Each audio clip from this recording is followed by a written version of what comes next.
Es raro escuchar a un cardenal describir el estado actual de la Iglesia Católica en términos tan severos. Y sin embargo, su conclusión, cuando finalmente llega, es completamente inequívoca. El paganismo ha entrado en la Iglesia. No lo dijo por el valor del impacto ni para provocar una reacción en las redes sociales. Lo dijo al final de una conversación tranquila y mesurada que comenzó con una pregunta sencilla y llegó, a través de un razonamiento cuidadoso más que de una escalada retórica, a una conclusión de verdadera gravedad. Al final de este vídeo comprenderás exactamente cómo llegó a esa conclusión, por qué cree que la resistencia a la misa antigua en muchas diócesis no se origina en el propio Papa, y por qué la palabra sinodalidad, repetida sin cesar en los documentos eclesiales recientes, le resulta fundamentalmente insostenible. Este relato procede de una larga entrevista concedida a la periodista Diane Montaña, en la que el cardenal Robert Sarah, un eclesiástico africano que pasó años como el principal responsable litúrgico del Vaticano en calidad de prefecto de la Congregación para el Culto Divino, habló con una franqueza inusual sobre lo que ve que está ocurriendo dentro de la Iglesia a la que ha servido durante décadas. Y la conversación comenzó, notablemente, con elogios. Elogios que casi nadie que ha cubierto esta entrevista ha mencionado realmente, porque la primera persona a la que Sarah señaló para encomiar fue el propio Papa León XIV. Sarah recordó que el Papa había escrito a los obispos de Francia animándolos a mostrar una mayor apertura hacia la misa tradicional, y aprobó esa carta sin reservas. Me parece, dijo, que el Santo Padre hizo bien al escribir a los obispos franceses, animándolos a ser más abiertos a la misa tradicional, puesto que la hemos celebrado durante siglos. Y luego añadió un pasaje que suena casi como una advertencia dirigida al episcopado en general. Lo que se escribió a los obispos franceses, dijo, debería aplicarse a todo obispo en todas partes. Sean más abiertos para no crear divisiones innecesarias. En términos concretos, esto significa que un párroco que desee celebrar la misa según el rito antiguo no debería tener que pedir permiso como si estuviera solicitando un favor especial concedido a regañadientes. Y una comunidad apegada a esa liturgia no debería ser tratada como un problema que requiere contención y gestión. Este es el detalle que reconfigura todo el encuadre de esta controversia, porque según la lectura de Sarah de la situación, la responsabilidad de la restricción continua de la misa tradicional no recae en el Papa. Debemos seguir el consejo del Papa León, afirmó con claridad. No seamos hostiles hacia lo que es sagrado, lo que es bello y lo que favorece una auténtica reflexión ante Dios. En otras palabras, el Papa abre la puerta. Los obispos, en la práctica, la siguen cerrando. Esa brecha, según Sarah, es precisamente donde se encuentra el verdadero problema.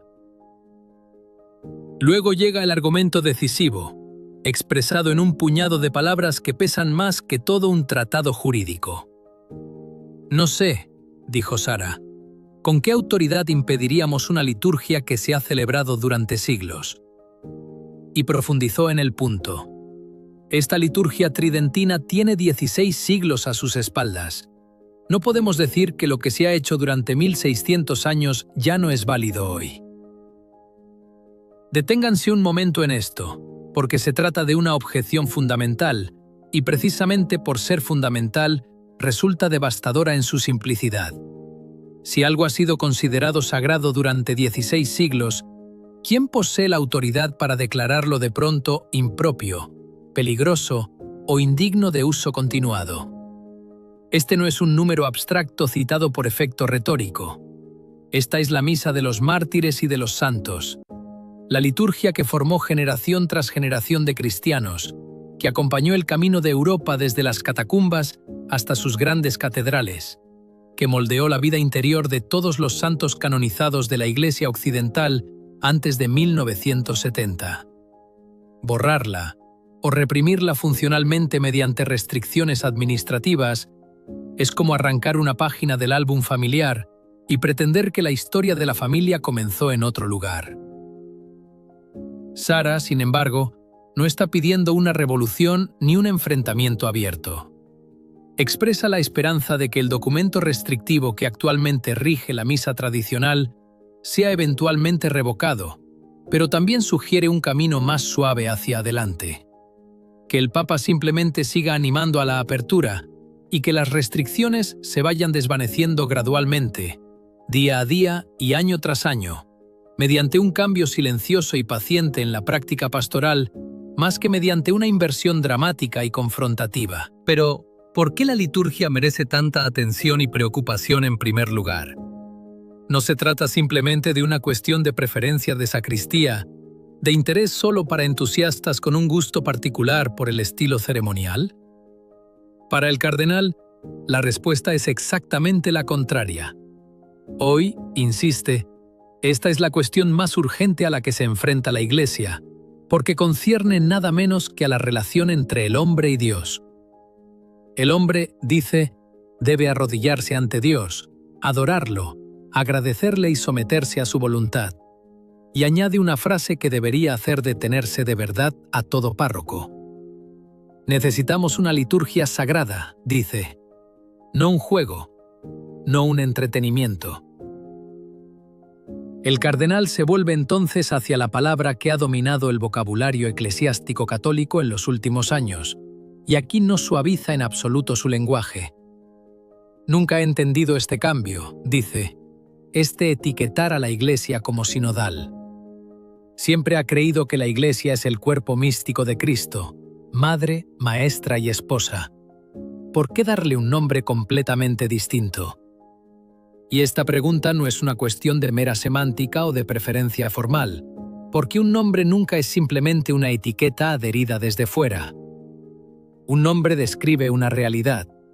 Si la Iglesia se convierte en sinodal en su autocomprensión esencial, el centro de gravedad se desplaza, de forma sutil pero decisiva, lejos de la enseñanza de Cristo y hacia una asamblea ocupada en un debate y una negociación continuos. Este es precisamente el riesgo práctico que Sara está nombrando y contra el que advierte. La Iglesia no es una asamblea de todos los cristianos reunidos para votar posiciones y expresar opiniones personales como si la verdad se determinara por consenso mayoritario. La Iglesia existe para enseñar. De aquí se sigue el principio que se sitúa en el centro mismo de todo lo que Sara está argumentando.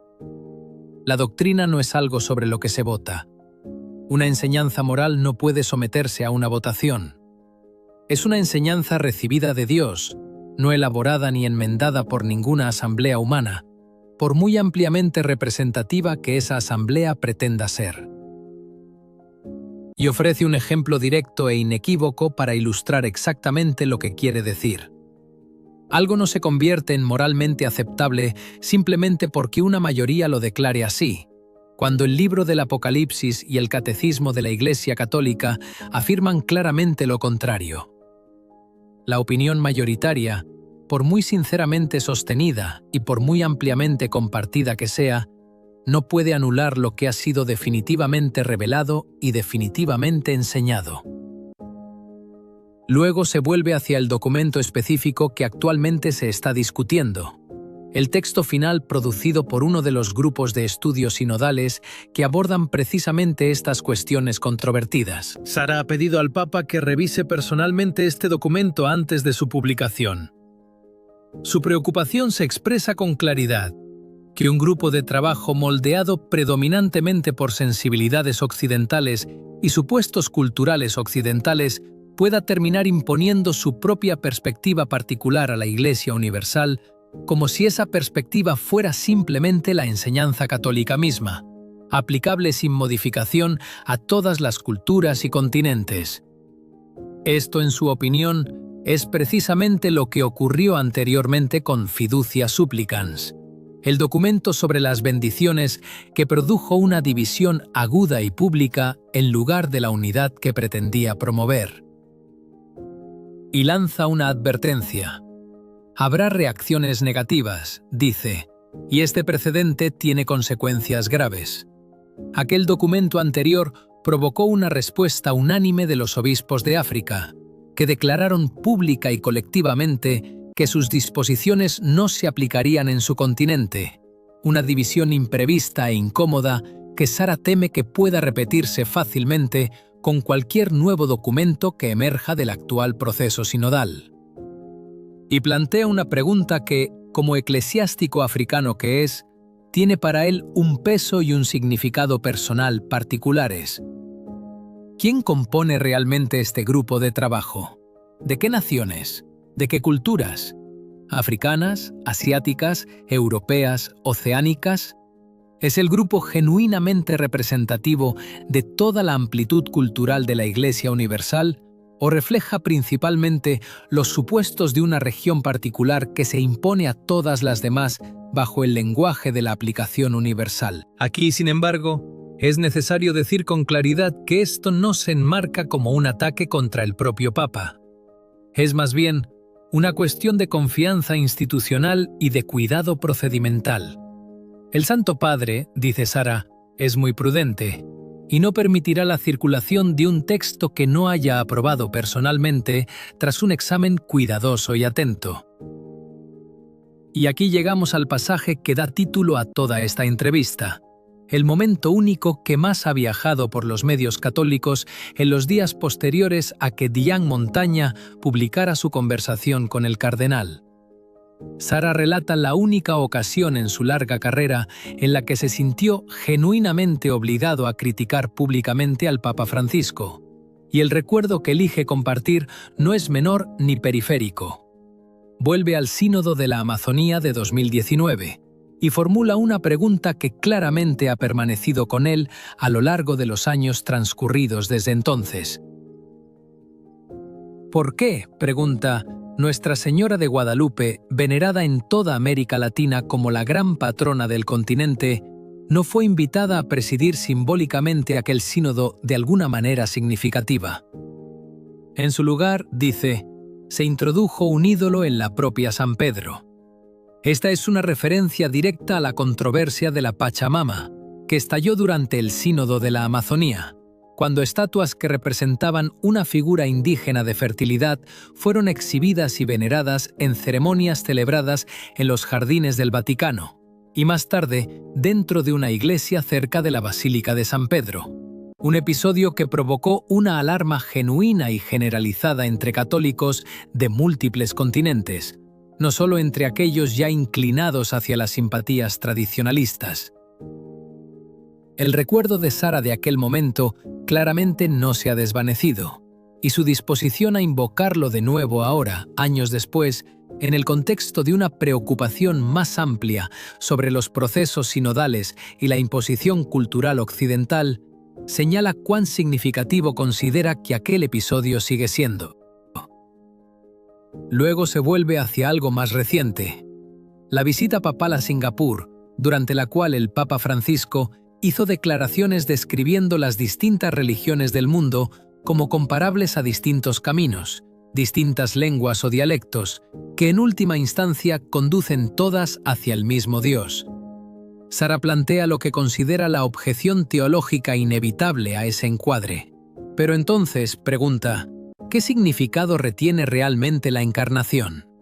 ¿Cuál fue el sentido de que Dios se hiciera hombre en Jesucristo, de que el Hijo de Dios entrara en la historia humana en un tiempo y un lugar específicos, si todos los caminos religiosos conducen de forma igual e intercambiable al mismo destino divino, independientemente de lo que cada uno de ellos enseñe o crea específicamente? Y si ese encuadre comparativo fuera genuinamente exacto, añade, entonces el propio Cristo habría estado hablando en falso cuando afirmó con claridad que nadie va al Padre sino por Él.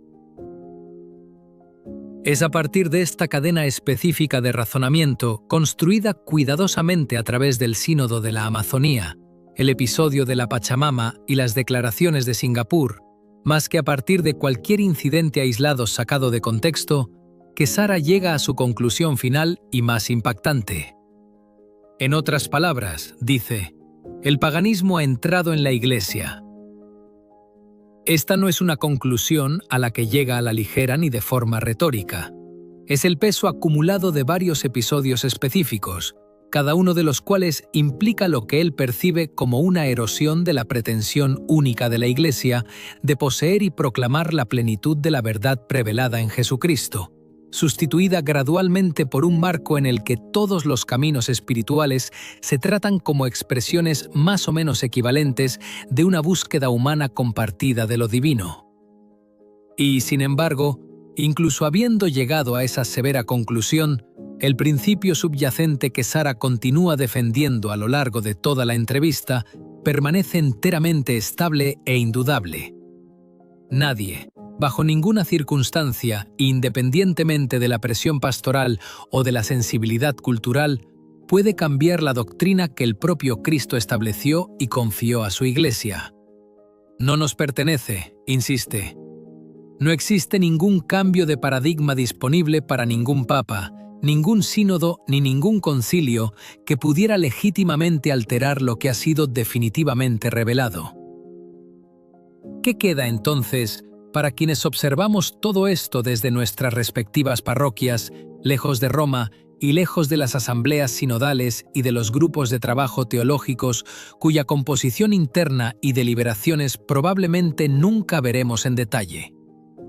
Lo que queda es una tarea sencilla, antigua y enteramente al alcance de todo católico ordinario, independientemente de su sofisticación teológica o de su proximidad al poder eclesiástico. Arrodillarse, adorar, proteger lo que se nos ha confiado sin tratarlo nunca como un juego o una cuestión de preferencia pasajera. Porque si, como teme el cardenal, algo genuinamente extraño ha entrado en nuestra propia casa, en el corazón mismo del culto y de la enseñanza de la Iglesia, la respuesta adecuada no es la ira, y ciertamente no es el cisma ni la ruptura con la estructura visible de la Iglesia que el propio Cristo estableció. La respuesta adecuada es un retorno a lo que los católicos siempre han sabido hacer mejor a lo largo de cada crisis anterior que la Iglesia ha atravesado en sus 2000 años de historia. La oración. La reverencia por lo sagrado, la fidelidad a lo que se ha recibido más que la invención de algo nuevo para reemplazarlo. Y la oración específicamente por el propio Papa, para que conserve y ejerza precisamente la prudencia que Sara le atribuye a lo largo de toda esta entrevista, el discernimiento cuidadoso que distingue a un pastor que guarda genuinamente el depósito de la fe de uno que permite que asesores bien intencionados y grupos de trabajo regionales remodelen ese depósito según las presiones culturales contemporáneas. Hay algo genuinamente importante en cómo Sara estructura toda esta conversación que merece ser nombrado explícitamente antes de concluir, porque distingue su intervención del tipo de condena generalizada que algunas otras voces tradicionalistas en este mismo periodo han ofrecido respecto al pontificado actual. Sara comienza elogiando a León XIV de forma específica y directa por su carta a los obispos franceses. Sitúa el principal obstáculo a la paz litúrgica no en las propias intenciones declaradas del Papa, sino en la resistencia y la renuencia de obispos individuales que aún no han seguido la orientación explícita del propio Papa. Atribuye al Papa una prudencia genuina respecto al documento sinodal en preparación, expresando confianza en que León no permitirá su publicación sin una revisión personal cuidadosa y atenta. Y solo después de establecer todo esto, llega a su conclusión más severa respecto a que el paganismo ha entrado en la Iglesia. Y aún esa conclusión se ancla específicamente en incidentes del pontificado anterior, más que enmarcarse como una acusación directa del gobierno propio de León XIV hasta la fecha. Esta estructura importa porque demuestra algo sobre cómo opera una crítica genuinamente fiel dentro de la tradición católica, a diferencia del tipo de rechazo total de la autoridad legítima que caracteriza posiciones como el sedevacantismo o las condenas más totalizadoras del arzobispo Viganó respecto a toda la Iglesia posconciliar. Sara no está declarando comprometido o ilegítimo el propio papado. No está sugiriendo que los católicos deban buscar en otra parte la auténtica autoridad de enseñanza. Está haciendo algo considerablemente más tradicional y, a su manera, más exigente. Está nombrando preocupaciones específicas, incidentes específicos y patrones específicos de comportamiento entre obispos específicos y grupos de trabajo sinodales específicos, al tiempo que continúa afirmando su confianza en el juicio personal del Papa y su continua sumisión a la autoridad del Papa como el pastor legítimo de la Iglesia Universal. Esto es lo que la crítica fiel desde dentro de la Iglesia siempre ha sido a lo largo de su larga historia, desde los primeros concilios, a través de cada era posterior de controversia doctrinal y reforma. No requiere declarar toda la institución corrompida más allá de todo reconocimiento, ni construir una estructura alternativa fuera de la autoridad visible de la Iglesia. Requiere precisamente lo que Sara demuestra a lo largo de esta entrevista: un razonamiento teológico cuidadoso, memoria histórica, respeto por la autoridad legítima, incluso mientras se plantean preocupaciones serias sobre cómo se está ejerciendo esa autoridad en diversos niveles por debajo del propio papado, y un compromiso inquebrantable con la doctrina de que ningún sínodo, ningún grupo de trabajo y ninguna presión cultural pueden permitirse alterar, independientemente de cuán razonables o compasivos puedan sonar los argumentos a favor de cambiarla en cualquier momento dado. La palabra que Sara eligió, paganismo, es una palabra severa y merece ser recibida con la seriedad que conlleva, más que ser desestimada como hipérbole o abrazada de forma acrítica como confirmación de las sospechas que un oyente determinado ya sostiene sobre el estado actual de la Iglesia. Señala hacia una preocupación genuina sobre el sincretismo, sobre el difuminado de la pretensión única e irrepetible que el cristianismo hace respecto a Cristo como el único mediador entre Dios y la humanidad, una pretensión que Sara cree que ciertos gestos y ciertas declaraciones públicas de los últimos años han comprometido funcionalmente, incluso sin que se haya emitido nunca una declaración doctrinal formal a ese efecto. Pero la respuesta que Sara pide ante esa preocupación no es la rebelión. Es la restauración a través de la fidelidad. Arrodillarse, adorar, proteger lo que se ha recibido. Orar por el Papa más que abandonar la confianza en el propio papado. Este es el camino estrecho y difícil que la crítica fiel dentro de la tradición católica siempre ha exigido, y es el camino que el cardenal Sara, incluso a los 80 años de edad, y habiendo dedicado décadas de su vida y de su sacerdocio a defender la sagrada liturgia contra lo que percibe como su erosión continúa recorriendo sin salir nunca de los límites de la Iglesia a la que ha servido toda su vida. ¿Qué opinas tú? Deja un comentario abajo. Amén. Que Dios te bendiga.